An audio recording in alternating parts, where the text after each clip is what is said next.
భారతదేశంలో 2-2.5-3 కేజీలు బరువు ఉండడం సహజం. ముఖ్యంగా ఫస్ట్ పుట్టిన పిల్లలందరికీ ఎలాగైతే పసిరికలు వస్తాయో ఫస్ట్ 10 రోజులు 14 రోజుల్లో 2 వారాల్లో 5-7% బరువు తగ్గడం సహజం. అంటే 3 కేజీల పిల్లలు పుట్టినా కూడా కంపల్సరీగా బరువు తగ్గుతారు. 2 వారాలకి మళ్ళీ పుట్టిన బరువు వచ్చేయాలి.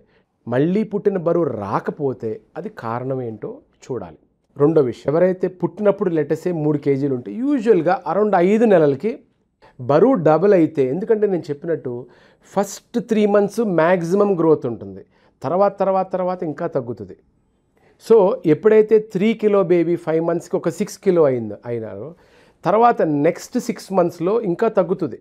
సో అంతనే మనం గమనించినట్టయితే 1 ఇయర్ అయ్యేపాటికి యూజువల్గా 9-10 కేజీల మధ్యలోనే ఉంటారు. అండ్ మొత్తం హోల్ ఆఫ్ ద సెకండ్ ఇయర్లో సార్ మన ఫస్ట్ ఇయర్ పెరిగినట్టు పెరగట్లేదు మా బాబు అని అడుగుతూ ఉంటారు.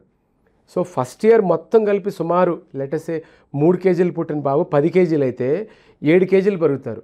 మరి గమనించండి, సెకండ్ ఇయర్ మొత్తం ఎంత పెరుగుతారు బరువులు? 1.5 కేజీలు 2 కేజీలు మించి పెరగరు. 3వ సంవత్సరంలో కేజీ మించి పెరగరు. సో ఫస్ట్లో ఫాస్ట్గా పెరగాల్సినటువంటి అవసరం ఉంది.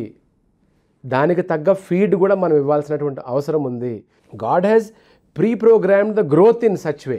సో అట్లానే జరగాలి. అది మన ఎక్స్పెక్టేషన్స్ కరెక్ట్గా ఉంచుకోవాలి.